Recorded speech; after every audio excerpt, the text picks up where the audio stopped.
Hello. Screwed it up. We almost dropped that. We almost dropped the camera or iPhone. Hello. Jeremy's out because he got run out of our theater So Jeremy's out. Matt's out. It's just us two. We don't need to do this again. Well, because you were complaining that this is our second take. He thought the first one was a little bit too long because we went on too many tangents, and this is kind of one of them. But yeah, all right. But we really since our theater wasn't showing American No Soap, we went with the next best thing. We saw Anchorman 2. That legend continues. Stay classy. Brief plot. Okay, 1980s. Ron Burgundy and his crew basically gets screwed over. Out of like their original jobs, and then like they're for some reason someone thought that was a good idea to recruit them to launch GNN. It was kind of weird, but it happened. It happened. And it's like this 24-hour, 24/7 news network. It's basically CNN. Who's Mr. Pink? What? It came up on your phone. Oh, it's never mind. And and then hijinks ensue. Basically, Ron Burgundy basically defines modern news today. Which is basically he kind of introduces some modern news today, but he goes off on these tangents that's really not what we're talking about, like the news part or the plot? The news. Okay. We wouldn't consider really news except for probably car chases, but that's. But then, at the end, he's like, "Oh, this is not news," and he kind of tries to turn it back, and they have a great comedic scene, following as he's trying to get to his kid's recital. And that's pretty much all we're gonna say about the plot. So, even though it's not full, which. It's like this movie is not this is not really a plot movie. It's it's a setup, and then there's a lot of there's just these loose scenes. You have one scene, you have comedy in the one scene. You go to another setting, you have your comedy in the setting, maybe a little bit of build. It has. You go to another one, and then it just repeats. It has it does have that Judd Apatow until feel. You conclude. It has that Judd Apatow feel who produced this.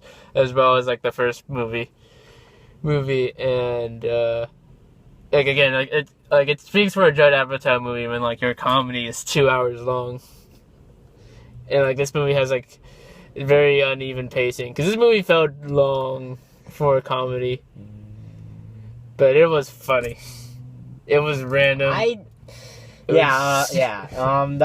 the beginning, I wasn't too impressed. I thought it was gonna be a drag, but it came around. When Steve Carell got in, then you started to crack up. Yeah. Yeah. This movie, because this movie is Nick.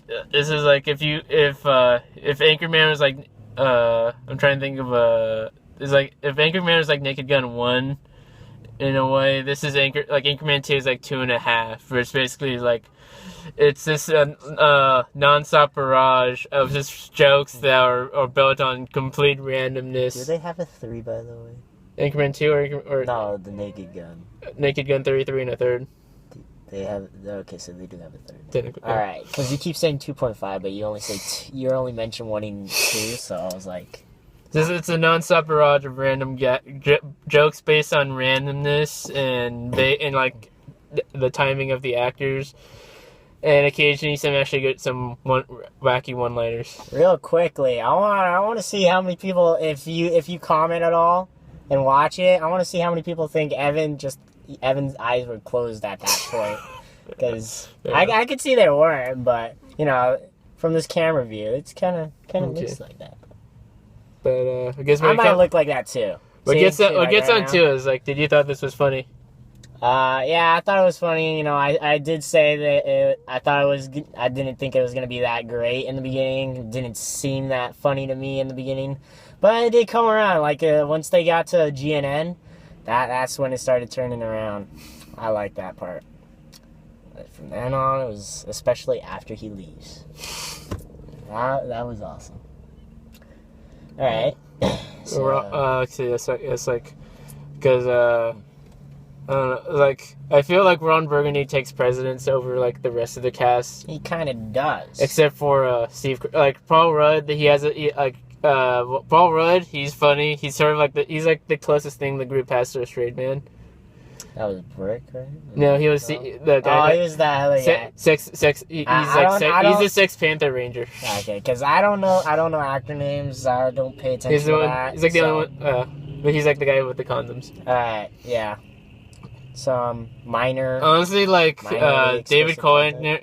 David Cockner, I think, as In itself, in Champ. his name itself. As Champ. Honestly, I think he's sort of relegated a lot to the background, and then like Steve Carell was very much to the forefront in terms of like how many gags he got to say. He even has his own mini subplot with Christian Wiig as this like also equally insane secretary. Yeah, it's just like like Christian Wiig is like she's sort of representative of like the weird thing this movie does with like its big name actors. That's not like the main characters. Yeah. Because Harrison Ford was in like one of the trailers. Christian Wiig plays kind of a big part in them. But like all the big name actors that you'll see, they play very small bit parts. Yeah, well, you could say they may introduce some other people and stuff, you know, be like Disney a little bit. Oh, we'll get these half known, I should say. They may be more than decent. Yeah, so that's a tangent. Honestly, if you're gonna see this movie, stick around for like you have to see this movie for the climax because it is absolutely flawless in terms of like. Even though there's no story. Yeah. Well, little story. But there's like there's at least a build up to it. At least there's like like a point to get to there, and there's enough of a. Because I don't want to spoil it too much, but it just says a review is a spoil. Okay. There's no way we can review without spoiling. Okay. Let me try to say highlights of this movie of like that climax because why it's so funny. Every single possible celebrity cameo you can have. Stonewall Jackson. Were Hyena. That's a little after the climax though. No. Yeah, I think so. It's a little bit after, but go ahead. Minotaur. Goddess of all news. 5 reasons you have to see this movie for the climax. Just for the climax alone. Because he thinks it's the climax. I think it's a little after the climax. That was the centerpiece of the movie. I'm not saying it's not the centerpiece, but I'm thinking, we got to go by what school teaches. We got to actually use these things for something. Yeah. Even though, it's a movie, not a book, but who cares? It's language arts. It's expression of something. It's one of those, it's one of those unreliable narrator stories in a way. It's like the story of Icarus, who flew too close to the sun. Oh, Ron Burgundy must have fallen hard from grace. It's like that scene. It was weird because so it was like figure skating at this point because it was the network congratulating him for single-handedly like making the network like #1 news channel. Yeah. So it started off with him playing the flute, then it transitioned to him. Oh, he was still skating. Well, yeah, and then figure skating, and then he tripped over. And then he tripped over. Jack Lame throws a wire over to make him trip. Okay, James Marsden was that was the only other semi big name character, big name actor who actually got Nemesis, he's that Nemesis, sort of Nemesis. Doppelganger. Say it, Nemesis. Nemesis.